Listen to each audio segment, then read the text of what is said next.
Okay, we're rolling. We're on example 8. It says a particular transformation of an exponential function can be achieved in more than one way. For each of the following, describe 2 different ways we can achieve the graph of the function by using transformations, okay? So if we're starting with x squared, which is that exponential? No, not x squared. We want to end up with g of x equals the quantity 4x squared. So the first transformation is going to be the version that I give to you. So what would this 4 end up doing to the graph? Is that an a value or a b value? That is a b value, right? Remember, if it's inside, it's with the x. What does it mean to be inside the squared function? It means to be inside the parentheses affecting the x's before you square it. Anything that's outside the squaring is the y values. So that's a b value. And so that would be a horizontal what? Yeah, horizontal compression. I'm just going to abbreviate that by a factor of what? 4. So let's see how we could achieve the graph then from the graph of x squared. I'll graph x squared kind of in a light green color. Y'all can see it still, hopefully. All right, there's y equals x squared. So what we're saying then is we're going to get our new graph by compressing everything horizontally by a factor of 4. That's like standing up there on either side of the y-axis with your hands and then squeezing them in towards the y-axis. That means this value here is going to come in over here. This value here is going to come in over there. This value here is going to come in over there. And notice the longer the arrow, the more it comes in, because the bigger the x value times 4 is going to make it bigger. 0 stays in the same place. So that's going to look like that and symmetrically on the other side. So that's your function g of x. So that's one way to create it. Yes, horizontally compress it by a factor of 4. But if you notice, it would appear that we could also take these y values and obtain the graph of the red one by doing what to them? Vertically stretching them. Instead of horizontally compressing to make it narrower, it looks like we could vertically stretch it also. Does anyone know what that scale factor would be? Well, let's see. The algebra of the problem should inform us how to do that. If I ask you to simplify the quantity 4x squared, that's the same thing as 4 squared times x squared. Yes, yes? Yes, yes. Good. And so that's the same as 16 times x squared. Now, is that 16 an a or a b value? Yeah, it's an a value because now it's out in front. And if it's an a value, then that's not a horizontal transformation, it's a vertical. So that's going to be equivalent to a vertical, what? Stretch, like we were expecting, but now by a factor of 16. There you go. So for the quadratic functions, a horizontal compression by a factor of n is going to be equivalent to a vertical stretch by a factor of n squared, because that's the price to get outside. It's the squaring function. You got to square it. All right? Everyone understand that? Kind of fun. 2 different ways to get the same thing. All right, letter B. Our other parent function, one of the other ones that we've learned, is the square root of x. Let's go ahead and take a look at what the square root of x looks like. That's your radical dude function. He comes out of the origin vertically, and then he goes like that. So that's the top half of a fallen over parabola. So g of x is going to be this right here, and the way it's written, the 4 in front is going to be a what? Is that an a value or a b value? It's an a value. So that's going to be a vertical stretch, good, by a factor of 4. So what that means is you take all your y values and multiply them by 4. 0 times 4 is still 0. 1 times 4 is 4. 2 times 4 is 8. 3 times 4 is 12. 4 times 4 is 16. So notice that has the effect of making the graph steeper, yes? Okay, but it also appears that we could achieve the same graph from the blue graph by horizontally whatting it. It looks like I should be able to horizontally compress it also and get it there. Does anyone know what that scale factor is? Well, again, let's see the math. We started with an A value this time. So over here, we started on the inside. It's pretty easy to get it to the outside. You just apply the function. But if I want to interpret it as a B value, a horizontal compression, I need to get it inside. So how will I get the 4 inside, the radical?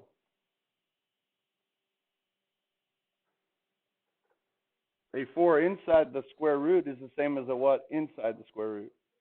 16. Good. Would you agree? 4 is the same as the square root of 16. The square root of 16 is the same as 4. Now the way the 16 is written, it's a what value, A or B?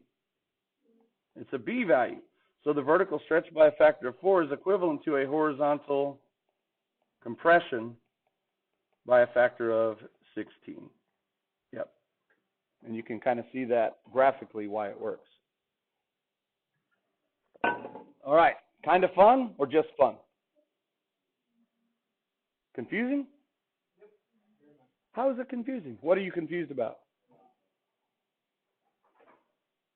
All we're doing is in the first one over here, we had a B value, and we turned it into an A value. And over here, we had an A value, we turned it into a B value. So they're both going to give you the exact same graph. It's just two different perspectives on how to achieve it. Okay, so let's do the next one. This hopefully will become more clear as we keep moving. Your parent function is 3 to the x, which is what? Growth or decay? Growth, yeah. So let's go ahead and sketch that parent function. 3 to the x. It's going to look something like that. We'll say that's f of x equals 3 to the x. Oops. Okay, so now I want to transform it into g of x. The way g of x is currently written, it has an x minus 1 in the exponent. So what would that do to this graph? Yeah, it's moving at right 1 unit. Right 1 unit. All right, let's go ahead and show that one. If I trace over the top of this one,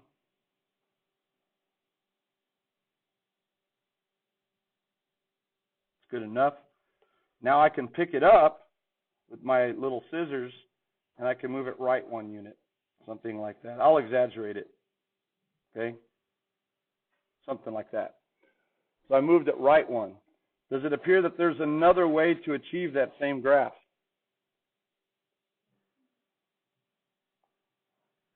Yeah, what do you think we could do? Instead of shifting it right 1, what's another way to get from the green graph to the purple graph? Move it down, shift it down? Now, if I shift it vertically, it's going to move the horizontal asymptote. It still has a horizontal asymptote. So it's going to have to be some type of dilation. We've already used up horizontal shift. Vertical shift's not going to work. So it has to be a horizontal stretch.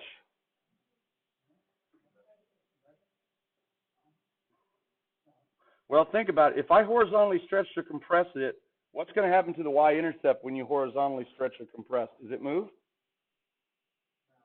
No, it stays the same because it's x equals 0. So if you horizontally stretch or compress it, your y-intercept stays the same. We actually have a different y-intercept, don't we? So instead of a horizontal stretch or compression, what if I could take these y values and bring them down? That would be a horizontal what? Or vertical, sorry, yeah, vertical compression by some factor. So let's figure out what that would be. So all we're doing to get the other transformation is we're just manipulating our expression. So to do this one, we're going to use the rule of exponents. That's the same as 3 to the x times 3 to the negative first. Yes, yes? That's the rule of exponents that we're used to using in this direction. When you're multiplying and the bases are the same, you add the exponents. But it works the other way around. If you're adding exponents, you could split them up. Now, what's another name for 3 to the negative first? 1/3. So that becomes 1/3 out front times 3 to the x. And now it's no longer a c value. The 1/3 is an a value. So that's going to be a vertical what? compression by a factor of 3. There you go. It's 3 times shorter. 3 times shorter. So that's important to understand how stretches work. When you stretch or compress something horizontally, the y-axis stays put. When you stretch or compress something vertically, the x-axis stays put. So that's how we knew that this one couldn't be a horizontal stretch. All right, very good. The next one, we want to get from 3 to the x to 9 to the x. Ruh-roh. 3 to the x is exponential growth, yes? So we just saw that again. Doo-doo. Okay, 9 to the x is still going to have the same y-intercept, isn't it? We saw that yesterday when we compared them. Is it going to be steeper or less steep than 3 to the x? Steeper. So it's going to look like that. And it's going to still pass through the point 0, 1, and then it's going to be underneath here like that. Now looking at it, how can I get from the blue to the purple? I don't even have one method described yet. Very good. A horizontal compression. I could compress that value there and compress that value there, and based on the conversation we just had, we know that the y-intercept wouldn't change on a horizontal compression. So here's how we could work it out. Let's start with g of x equals 9 to the x. Algebraically, if I can write that as a power of 3, I'll have it. Well, I can do that because 9 is the same as what? 3 squared. So I put parentheses where the 9 was, and I just wrote it as 3 squared. Now using our rule of exponents, we can call that 3 to the 2 times x. And now I think we have it, because the 2 now, in standard transformation form, is a b value. So that's going to be a horizontal what? Compression, just like we wanted, by a factor of 2. Yep, horizontal compression by a factor of 2. Is there another way to obtain that besides the horizontal compression? Let's see. If I vertically stretched it, that's going to change the y-intercept. That doesn't work. Of course, I'm not going to do any reflections because that'll change its orientation. If I shifted it, would it work?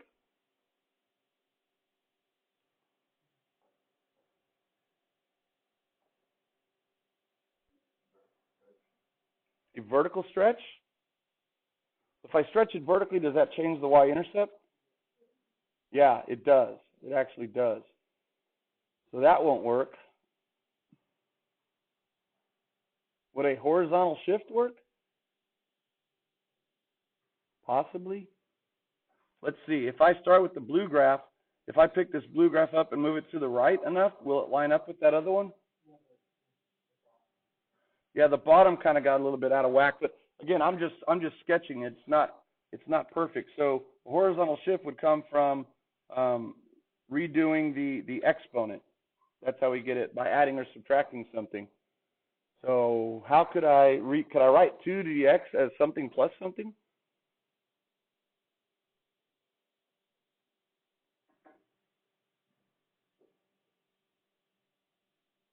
It would have to be, if I want to move the blue graph to the left, it would have to end up being x plus something. So my question then is, can I write this as 3 to the x plus something? Because that would pick up the blue graph and move it to the left. It would still have to be equivalent to 2x. Factor out the 2, okay. That still gives me my horizontal compression. But then if I put anything right there, it's going to be different, right? It still needs to be equal to 9 to the x in the long run.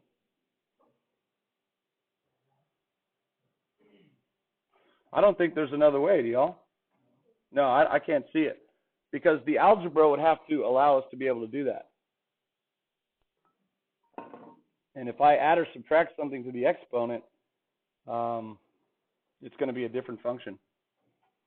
So we'll end right there. If y'all can think of something overnight, we'll pick back up there tomorrow. That's a good way to kind of leave y'all thinking. We'll just have this last one to do here. This one, I think, we'll have 2 different ways to do it. Tomorrow, remember, we're starting the next section.